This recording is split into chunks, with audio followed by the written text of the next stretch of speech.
Okay, pag-usapan natin ang isang bagay na siguradong laging nasa isip ng bawat magulang, ang kinabukasan ng ating mga anak. Specifically, may isang napakagandang paraan dito sa Canada para masiguro may pondo sila para sa kanilang edukasyon.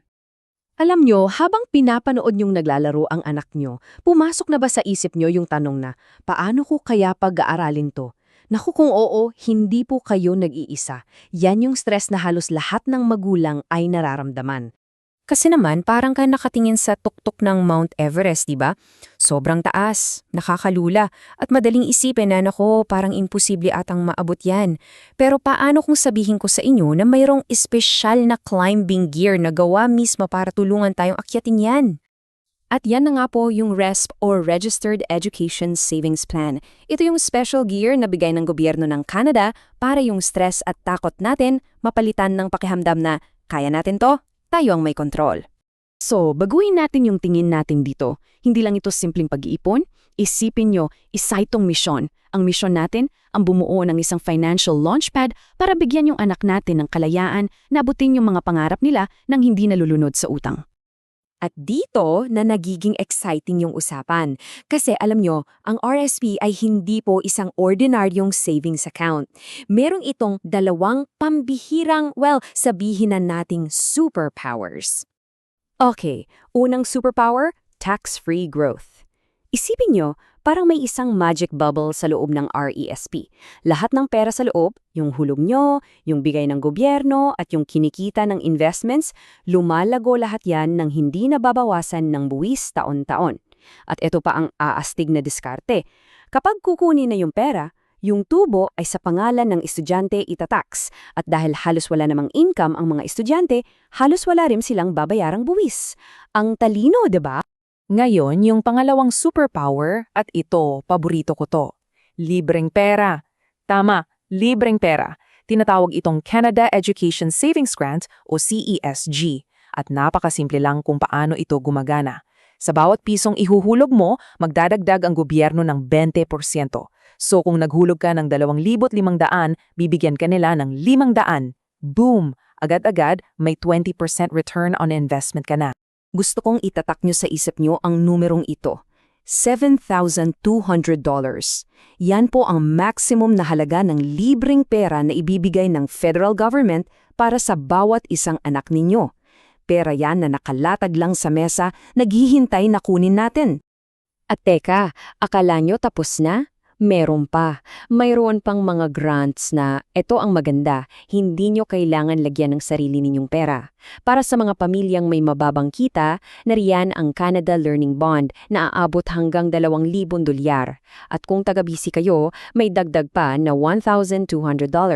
Uulitin ko ha, libreng pera ito na hindi kailangan ng katapat na hulog mula sa inyo. Okay, sandali. Kailangan nating maging seryoso dito for a moment. Mayroon akong isang napakahalagang babala. Pakinggan niyo po ito, please. Hindi lahat ng RSP ay pare-pareho. At yung pagpili ng tamang klase ng plano, naku, sobrang critical niyan.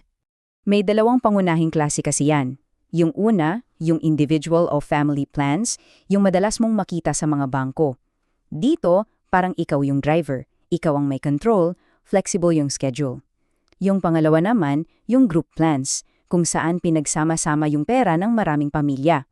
At tulad ng nakikita nyo, malaki talagang ang pagkakaiba nila sa control, sa fees, at lalo na sa risk. Pakinggan nyo to. Ito yung sinabi ng isang magulang tungkol sa experience niya sa isang group plan. Sabi niya, sa mga unang taon, yung pera ko hindi naman lumalago para sa anak ko. Tumidiretso lang sa bulsa ng kumpanya. Dahil yan sa mataas na fees. At ang pinaka nakakatakot, sabi niya, kapag nakalimot ka lang ng isang hulog, pwede mong ikapahamak yun. Pwedeng mawala lahat. Grabe! Okay, harapin na natin yung ahas sa kwarto, di ba? Yung pinakamalaking takot ng lahat. Ito yung numero unong dahilan kung bakit maraming nag-aalangan na magsimula. Paano kung hindi mag-aaral yung anak ko? Paano kung sabihin niya, ayoko mag-college, sayang lang ba lahat ng ipon ko? Gusto kong maging sobrang linaw dito. Ang sagot ay isang malaking hindi. Hinding-hindi po mawawala ang pera ninyo. Yung pera na galing sa sarili ninyong bulsa ay laging sa inyo. Ligtas yan. Sa totoo lang, ang daming safety nets, ang daming golden escape hatches na nakalatag para sa'yo. Pwede mong iwanang bukas yung account for up to 36 years. Kung may iba kang anak, pwede mong ilipat sa kanila yung plano. Pwede ka ring mag-roll over ng hanggang $50,000 ng tubo papunta sa RSSP mo. At higit sa lahat, yung sarili mong contribution, makukuha mo yan pabalik, anumang oras, 100%, at walang buwis. So, paano naman kapag gagamitin na para sa pag-aaral? Simple lang. Isipin nyo, may dalawang timba ng pera. Yung unang timba, yung PSE payment, yan yung sarili ninyong contribution. Babalik yan sa inyo, tax-free. Yung pangalawang timba, yung EAP payment, yan yung grants ng gobyerno at yung tubo. Yan yung itatak sa pangalan ng anak nyo. Kaya napakababa o kadalasan, wala talagang tax. Napaka-efficient na sistema.